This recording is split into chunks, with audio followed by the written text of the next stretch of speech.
పవిత్రాత్మ స్వరూపులారా, భగవంతుని భక్తితో పూజించాలి, ఆరాధన చెయ్యాలి, అర్చించాలి. జపము, ధ్యానము, సాధన, పవిత్ర గ్రంథ పఠనము, సత్కర్మ, పరోపకారం ప్రతి వ్యక్తి చెయ్యాలి. మనుష్యుని కర్తవ్యం. భగవంతుడు అంటే గొప్ప స్థితి. భగవంతుడు అంటే సామాన్యం కాదు, అనంత శక్తి సంపన్నుడు. అట్టి భగవంతుని స్థానాన్ని మనం అత్యల్పంగా చూస్తున్నాం, అతి తక్కువ స్థాయిలోనే విచారిస్తున్నాం. దీని అంతటికీ జ్ఞానం లేకపోవడమే కారణం. అనేక వ్రతాలు చేస్తున్నాం, పూజలు చేస్తున్నాం. రేపు వచ్చే భాద్రపద మాసం వినాయక చవితి, వీధి వీధి వాడ వాడ వినాయకుళ్ళు పెట్టి పూజిస్తున్నాం. చాలా మంచిది, చాలా గొప్పది. కానీ భగవద్భక్తితో చెయ్యాలి.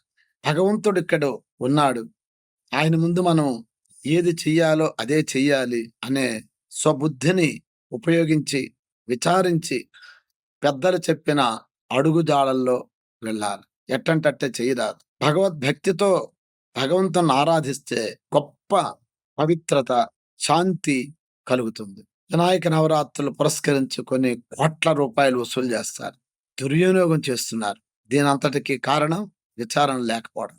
కొంత విచారించండి. ఆ పెట్టిన మండపాల్లో చక్కగా స్తోత్రాలు పారాయణ చేయించండి, భజనలు చేయించండి.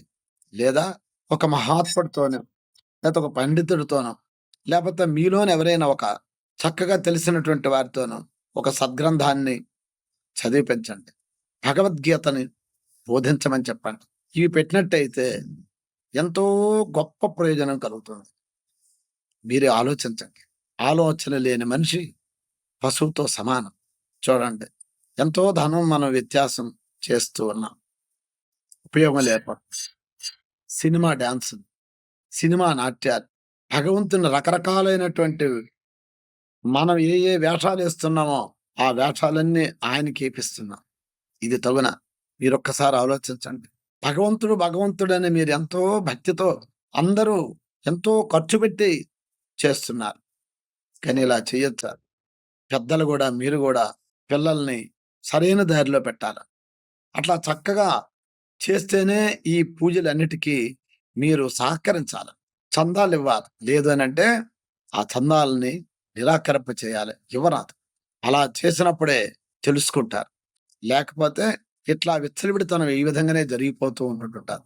అందుకే కాబట్టి ఈ సినిమా పోకడల్ని తగ్గించుకొని నిజమైనటువంటి భగవద్భక్తిని కలిగి అందరూ కూడా మన శాస్త్రంలో చెప్పిన పద్ధతి ప్రకారంగా ఆచరించి, అందుకే భగవద్గీతలో భగవంతుడు అన్నాడు, తస్మాత్ శాస్త్రం ప్రమాణంతే కార్యాకార్య వ్యవస్థితో జ్ఞాత్వా శాస్త్రం విధానోక్త కర్మకర్తం ఇహార్హసి.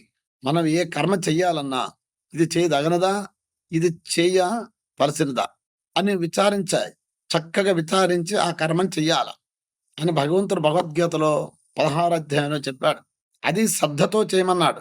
ఆ చేయవలసింది శాస్త్రంలో చెప్పిన ప్రకారంగా శ్రద్ధతో ఆచరించాలి. అశ్రద్ధయా హుతం దత్తం తపస్తప్తం కృతం చేయతు అసదిత్యుచ్యతే పార్థ నచ తత్ప్రేత్యనో ఇహ.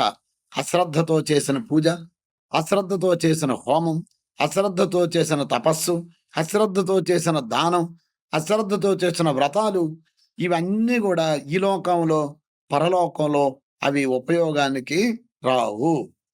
అందు కాబట్టి శ్రద్ధని కలిగి భక్తి శ్రద్ధలతో భగవంతుని ఆరాధించి పెద్దలందు గౌరవ మర్యాదలు కలిగి అందరూ గొప్ప ధర్మాత్మలై ఈ లోకానికి ఆదర్శవంతులే వెలగాలని, అటువంటి పూజలకే మనందరం కూడా సహకరించాలని కోరుతూ స్వస్తి.